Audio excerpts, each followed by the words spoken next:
गांव के ऊपर एक पहाड़ी पर एक पुरानी हवेली थी। उसकी खिड़कियां अंधेरी थीं, जैसे खाली आंखें। दीवारों पर बेलें छड़ी हुई थीं, जैसे लंबी पकड़ने वाली उंगलियां। कोई भी उसके पास जाने की हिम्मत नहीं करता था। गांव वाले कहानियां सुनाते थे। एक परिवार की हत्या की फुसफुसाहट, एक पत्नी को धोखा दिया, एक ताकतवर आत्मा। कुछ ने कहा कि हवेली शापित थी, दूसरों ने कहा कि यह भूतिया है। सभी इस बात से सहमत थे कि यह एक ऐसी जगह थी जहां से बचना चाहिए। लेकिन फुसफुसाहट और चेतावनियों ने ही हवेली को कुछ लोगों के लिए और भी आकर्षक बना दिया, खासकर 4 दोस्तों के लिए जो एडवेंचर के लिए बेचैन थे। अरुण था बहादुर, विक्रम संशयवादी, राजेश नर्वस और संजय जिज्ञासु। वे जवान थे और गांव के बुजुर्गों की चेतावनियां मूर्खतापूर्ण अंधविश्वासों की तरह लगती थीं। एक गर्मी की रात उन्होंने हवेली में एक रात बिताने की हिम्मत की। बस एक रात, क्या हो सकता है? बाकी लोग निश्चित नहीं थे, लेकिन हिम्मत की जा चुकी थी। जैसे ही सूरज क्षितिज के नीचे डूबा, खेतों में लंबी परछाई पड़ गईं। वे पहाड़ी की ओर चल पड़े। हर कदम उन्हें उत्साह और भय के मिश्रण से भर देता था।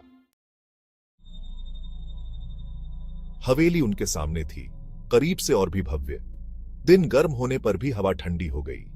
लकड़ी का भारी दरवाजा ऐसे खुल गया जैसे उन्हें अंदर बुला रहा हो। अंदर हवेली अंधेरी और खामोश थी। फर्श पर धूल की मोटी परत जमी हुई थी। हर कोने से मकड़ी के जाले लटके हुए थे। एक पुरानी गंध उनकी नाक में भर गई। उन्होंने सावधानी से पता लगाया। उनके कदम सन्नाटे में गूंज रहे थे। हवा के एक झोंके ने अचानक एक दरवाजा बंद कर दिया, जिससे वे कूद पड़े। मुझे यह पसंद नहीं है। लेकिन अरुण हंसा। उसकी बहादुरी उसकी अपनी बेचैनी को छुपा रही थी। धूल भरे कमरे में उन्हें एक पुरानी डायरी मिली। इसके पन्ने पीले और भुरभुरे थे। लिखावट फीकी पड़ गई थी, लेकिन वे शब्दों को समझ सकते थे। यह एक ऐसी महिला की डायरी थी जो वर्षों पहले हवेली में रहती थी।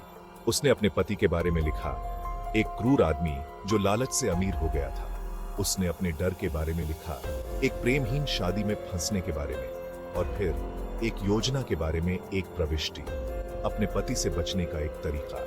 अगली प्रविष्टि कभी नहीं लिखी गई थी। डायरी अचानक समाप्त हो गई। दोस्तों ने बेचैनी से एक दूसरे की तरफ देखा। इस जगह पर काले राज छिपे हुए थे। अचानक एक दुर्घटना की आवाज हवेली में गूंज उठी। वे घूमकर देखते तो देखा कि दालान में दीवार से एक चित्र गिर गया है। कांच चकनाचूर हो गया, फर्श पर बिखर गया। फिर उन्होंने इसे सुना। ऊपर की मंजिल से एक धीमी शोकाकुल चीख आ रही है। वे जम गए। उनका खून बर्फ में बदल गया। धीरे धीरे उन्होंने भव्य सीढ़ी को देखा। सबसे ऊपर खिड़की से चांदनी में नहाया हुआ एक आकृति खड़ी थी। सफेद साड़ी में एक महिला। उसका चेहरा पर्दे में था, लेकिन वे उसके दुख, उसके क्रोध को महसूस कर सकते थे। दोस्त पीछे हट गए। उनके दिल उनकी छाती में तेज हो रहे थे। सफेद रंग की आकृति उनकी ओर सरक गई। उसके पैर जमीन को नहीं छू रहे थे। वे दहशत में वापस लड़खड़ा गए। दूर जाने की जल्दी में एक दूसरे पर गिर पड़े। भागो, हमें यहाँ से चले जाना चाहिए। पीछे मुड़कर मत देखो, बस चलते रहो। हे भगवान, वह ठीक हमारे पीछे है। मैं सांस नहीं ले सकती, मैं सांस नहीं ले सकती। वे अंधेरे गलियारों में भागे, हवेली के चंगुल से बचने के लिए बेताब। जैसे ही घड़ी ने आधी रात को प्रहार किया, सब कुछ शांत हो गया। भूतिया आकृति गायब हो गई। दोस्त बेदम और भयभीत आखिरकार अपना रास्ता खोज निकले। जब गांव वालों ने उन्हें पाया तो सूरज उग रहा था। वे हवेली के प्रवेश द्वार के पास बेहोश पड़े थे। उनके चेहरे दहशत से पीले पड़ गए थे। आधी रात के ठीक पहले ग्रामीणों ने उनकी भयभीत चीखें सुनी थीं। वे भोर तक इंतजार करते रहे। अंधेरे में हवेली के पास जाने से डरते थे। दोस्त यह नहीं बता सके कि उन्होंने क्या देखा था। उनके शब्द उनके गले में फंस गए। उनकी जगह कांपते हुए सन्नाटे ने ले ली। उन्होंने गांव की फुसफुसाहट की सच्चाई का सामना किया था। हवेली वाकई भूतिया थी। गांव के बुजुर्गों ने तुरंत कार्रवाई की। हवेली के लकड़ी के भारी दरवाजे को बंद कर दिया गया था।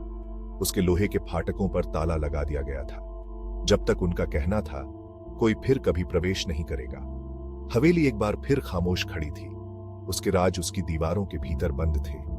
लेकिन कभी कभी सबसे शांत रातों में, जब चांद भरा होता था और हवा पेड़ों के माध्यम से चलती थी, तो ग्रामीण कसम खाते थे कि उन्होंने इसे सुना है।